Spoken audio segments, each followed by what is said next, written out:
Hello guys, क्या हाल चाल है। मैं ओपी सिंह आपके साथ। और चलिए 144 जैसे आपको नंबर दिया हुआ है और आपको इसके टोटल फैक्टर बताने हैं, तो आप इसके प्राइम फैक्टर करेंगे तो आपको दिखेगा कि 2 आपका 4 बार आ रहा है और 3 आपका 2 बार आ रहा है। ये आपके प्राइम फैक्टर हो गए।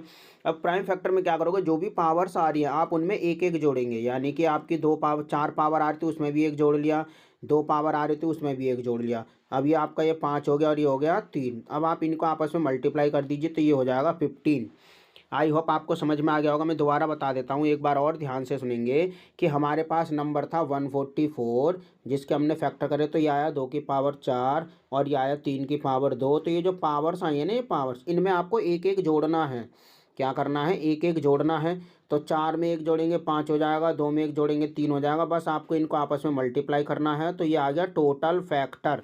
क्या आ गया, टोटल फैक्टर आ गया। हाँ या ना, तो आप बोलेंगे बिल्कुल समझ में आ गया जी। अब उसी तरीके से आपसे पूछ ले ओड फैक्टर के बारे में, तो आपने 144 के जो फैक्टर किए थे यानी कि 2 की पावर 4 और इंटू 3 की पावर 2, तो आपको क्या बताना है, ओड फैक्टर बताना है। तो ओड नंबर लेंगे, सिर्फ ओड नंबर आपका 3 है तो 3 की पावर कितनी आ रही थी 2, तो बस आपको उसमें एक जोड़ देना है। तो ये आ गए आपके कौन से नंबर, ओड नंबर आ गए गाइस। समझ में आ गया। ओड नंबर पूछ रहा है तो ओड संख्या लेनी है। अगर आपसे पूछ ले कि बताइए 2 की पावर 4 इंटू 3 की पावर 2 में इवन नंबर कितने फैक्टर हैं, इवन नंबर, तो इवन नंबर के फैक्टर के लिए आप क्या करेंगे बताइए, फटाफट बताएंगे।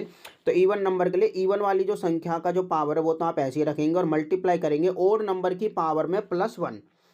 अगेन रिपीट करता हूं मैं, ओड नंबर की पावर में +1 करके आपको उसको मल्टीप्लाई कर देना है। यानी कि 2 और 1 3, तो ये हो गया 4 3 जा 12। बताइए समझ में आ गई सारी चीज़ें। ओड में ओड लेंगे, इवन में तो इवन लेंगे लेकिन ओड में +1 करके लेंगे। और टोटल फैक्टर लेना है तो दोनों में ओड फैक्टर हो और इवन फैक्टर हो, दोनों में एक एक ऐड कर देना है। बताइए बात समझ में आ गई कि नहीं आ गई। चलिए टाटा बाय बाय।